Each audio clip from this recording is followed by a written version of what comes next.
Сәлем балалар, жаратылыстану 2 сынып тақырыбы 5 сабақ. Өсімдіктің мүшелері қандай қызмет атқарады? Қуаныш өсімдіктің мүшелерінің орындарын ауыстырып жасайды. Енді біз осыны анықтайық. Ең бірінші гүлді жапырақ деген жапырақты гүл деп еткен. Сондықтан мына жерде оң жақтағы және төмендегі суреттерді қарап отырсаңдар, әрбір мүшенің берілгені бар. Мысалы, бірінші тамыр, екінші сабақтары, үшінші жапырағы, төртінші гүлі, соңында жеміс береді екен. Қуаныш өсімдіктің мүшелерінің орындарын ауыстырып жазған. Мұғалімнің тапсырмасы бойынша Қуаныш өсімдіктің мүшелерін жазды. Ол тапсырманы дұрыс орындады ма? Оған өз қателіктерін түзетуге көмектес. Қуаныш дұрыс орындаған жоқ. Ендеше өсімдіктің мүшелері бірінші тамыр. Тамыр бұл топырақ астындағы бөлігі. Су мен минералды заттарды сіңіреді. Яғни топырақ астыңғы бөлігі. Екінші сабақ. Өсімдіктің тірегі, қоректі тарататын бөлігі. Өсімдіктің тірегі ол жаңағы өсу үшін. Келесі жапырақ. Ауа тазартатын, күн сәулесін қабылдайтын жасыл бөлігі. Одан кейін гүл, өсімдіктің әдемі көбеюге арналған мүшесі, тұқымдар пайда болады. Соңғысы тұқымды қорғайтын және тарататын гүлден пайда болатын бөлігі екен. Екінші сыныптағы өсімдікті қара, олардың мүшелерін ата, осы өсімдік мүшелерін салыстыр. Олардың арасында қандай ұқсастық пен айырмашылықтар бар? Балалар өздерің сыныптағы өсірген гүлдерді салыстырыңдар. Олардың тамырын, сабағын, жапырағын, гүлін болса, осыны көрсетіңдер. Енді қандай айырмашылықтар бар? Тамыр, сабақ, жапырақ тіршілікті қамтамасыз етеді, көбеюге тікелей әсер етеді. Гүл, жеміс, тұқым көбейіп, жаңа ұрпақ таратуға арналған. Ал ұқсастығы барлық өсімдіктің тіршілігін сақтауға және ұрпақ қалдыруға қатысады екен. Бір-бірімен тығыз байланыста. Тамыр суды сіңіреді, сабақ жеткізеді, жапырақ фотосинтез жүргізеді, гүл мен жеміс көбеюге қатысады. Үшінші, өсімдіктің мүшелерінің негізгі қызметін зерделе деп тұр. Яғни сұрақтарға жауап береді, сөйлемдерді толықтыр. Ағаштың сабағы дің деп аталады.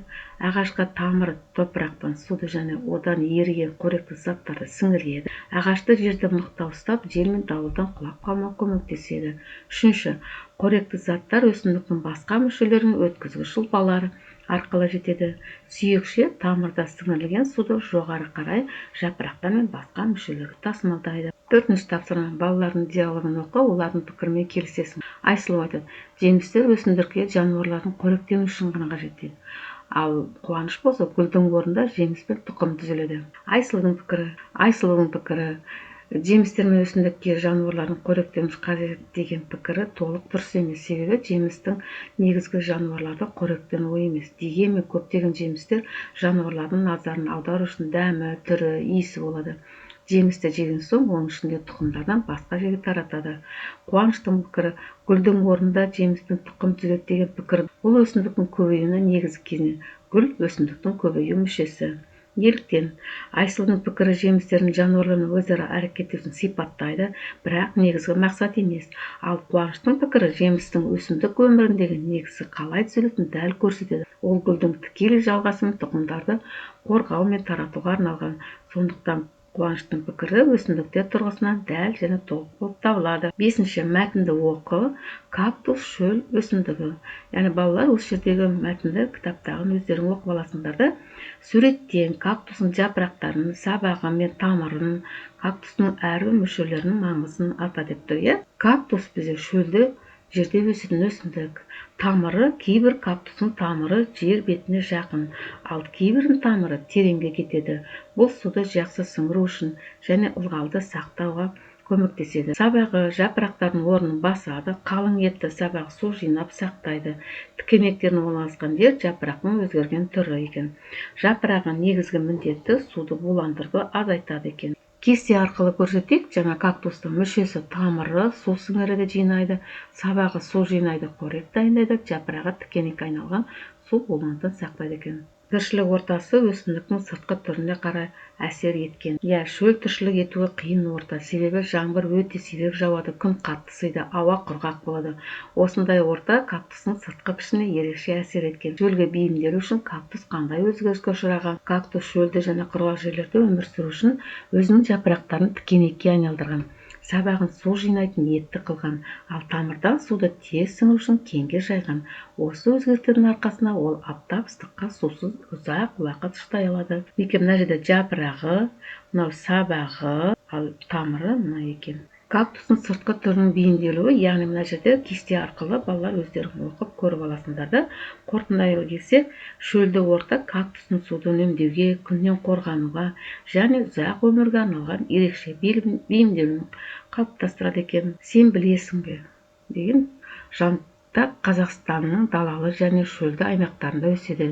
Өсімдіктің биіктігі 30-дан 100 сантиметрге дейін болады. Тамыры 20 метрге дейін жетеді. Бұл да балалар шөлді жерде өседі екен. Адам мәдениеті өсімдіктердің өсімі мен дамуы үшін оларды күтіп баптайды. Өсімдіктерді уақытылы суғарып, шаңын сүрту маңызды. Топырағын қопсытып, тыңайтқыштармен тыңайту қажет. 6-шы, үрме бұршақтың дәмін топыраққа отырғыз. Өсімдіктің өсу барысын бақыла.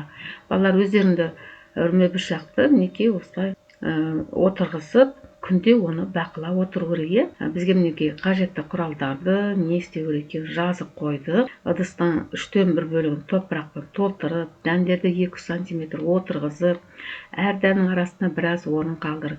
Дәндерді топырақпен жап. Суару топырақты жақсылап суар, бірақ су топырақта қалмау керек. Топырақ ылғалды, бірақ батпақ болмау керек. Ыдысты күн сәулесі мол түсетін жерге қой, терезе алдына мысалы. Ол күн сәулесін жақсы көреді. Күтім топырақтың кеуіп кетпеуін қадағала. Беті кебе бастағанда суару керек. Артық су құйма, шіріп кетуі мүмкін. Нәтижесінде дәптерге әр күн сайын немесе 2 күнде бір рет бақылау жүргізіп, келесі ақпаратты жазып отыр. Осындай өзің кесте сызып, немесе дәптеріңе осындай кесте сызасында үрме бұршақтың бірінші, нешінші күндерде екенін, 1 айдың ішінде қандай болатынын бақылауға болады екен. Қосымша кеңестер: әрбір маңызды өзгерісті суретке түсіріп, күнделікті жапсырып, немесе мерзім белгілеп сақтап отыр. Бұл өсу барысын визуалды түрде көрсетуге көмектеседі. Енді кейде өзің ойлайсың ғой, неге өсімдік осылай өсіп жатыр, оған не әсер етеді, неге кейбір дәндер өнбеді деген сұрақтар қой. Бұл тәжірибе саған өсімдіктің қалай өсетінін және қоршаған оларға қалай әсер ететінін түсінуге көмектеседі. Яғни өзіңді тексер деген сұраққа, жапырақ қандай қызмет атқарады, өсімдіктің қай бөлігін жер асты бөлігі деп атайды, мәдени өсімдікті өсіру үшін кезінде топырақты күту неліктен маңызды деген бүгінгі өткен тақырып бойынша өзіңді тексер деген тағы да осы сұрақтарға жауап бер. Сабақ аяқталды.